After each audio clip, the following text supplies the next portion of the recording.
You found it. Your home for the best content on your favorite team, the Fighting Tigers of LSU. Do us a favor. Subscribe to the channel. Leave your comments below. Be sure to smash that like button.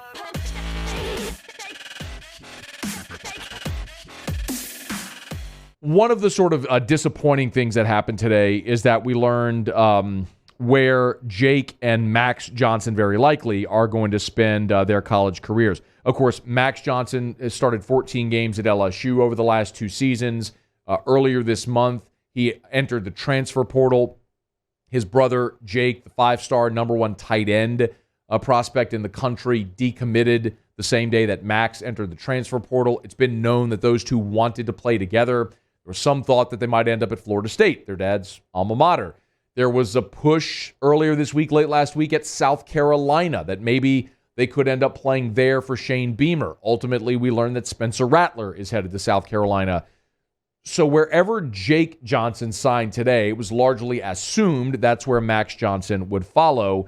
And we got the word earlier today where Jake Johnson is going to play his college ball.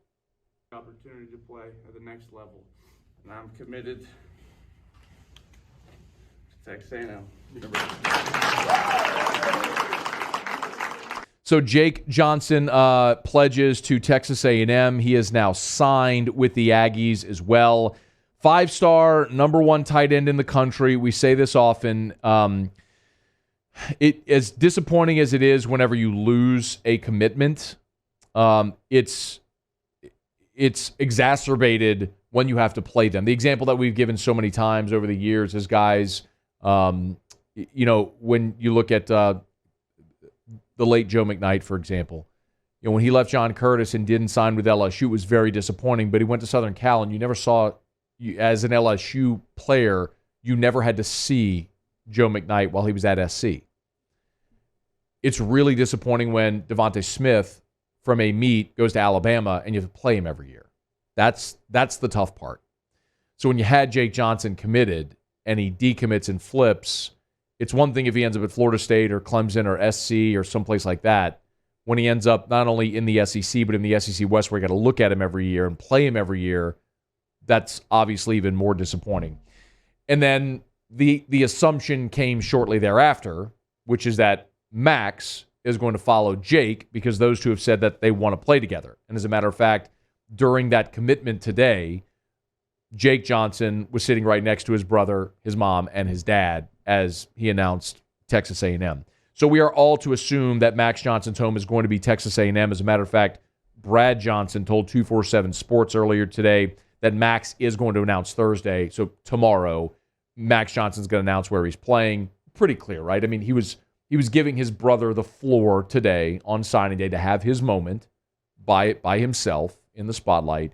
And then Max will announce tomorrow. We're all assuming that it's going to be Texas A&M, and that certainly explains Zach Calzada entering the transfer portal earlier this week. Whenever A&M learned that they were going to get Jake Johnson and Max together, Zach Calzada entered the transfer portal. He'll go elsewhere to play the remainder of his college career. I don't think we're going to see a swap. Crazier things could happen, but I don't think Calzada ends up at LSU, but who knows. This does make a lot of sense, just as you kind of play it out. Brad Johnson played at Florida State, so is obviously very close to Florida State, where Jimbo was for a decade. So, won a national title there. We all know that. So Brad Johnson got to watch Jimbo Fisher, his structure, his organization. He got to watch how he worked with quarterbacks. He turned Christian Ponder into a first-round draft pick. E.J. Manuel into a first-round draft pick. Jameis Winston won a Heisman and a national championship. Remember, they had O'Leary, the tight end there. George O'Leary, not George O'Leary. What was the tight end's name, O'Leary? Nick O'Leary. Nick O'Leary, the tight end, who became an All-American, didn't wear gloves, which was strange to see. Kind of a little bit of a throwback. But you had Nick O'Leary there. He goes to Texas A&M, and you see what he's done with tight ends at Texas A&M. If it was Sternberger or now Weidermeyer, really good, big, physical pass-catching tight ends. Jimbo has used them in his offense. It makes a lot of sense for Jake Johnson as a tight end to go there where Jimbo has used the tight end and utilized the tight end in the passing game and has a history of developing quarterbacks and has a familiarity with the family. A lot of that, the dots connect, and it does make sense. It just sucks when you're LSU because now you have to see him. You're going to have to play against Max Johnson and Jake Johnson every single year. And oddly enough, Max Johnson's final pass that he threw for LSU was the game winner against Texas A&M. You would always prefer it to be something like Baker Mayfield, or you prefer it to be like Kyler Murray, leaving Texas A&M, going to Oklahoma, not Baker Mayfield leaving Texas Tech, going to Oklahoma, where you're still within the conference. It worked out better for Ohio State watching Joe Burrow go to LSU as opposed to if Burrow had gone somewhere else in the Big Ten. You all understand that. But Max Johnson's going to have to presumably battle out with Haynes King, who was the starter this year before he had the season-ending injury, which allowed Zach Calzada to step up and be the starting quarterback. But Max has 3 years remaining eligibility to play. He'll go to College Station, try to win that job there against Haynes King, and see if he can. It'll play there presumably alongside his brother, who signed today with Texas A&M. Hey, thanks so much for watching.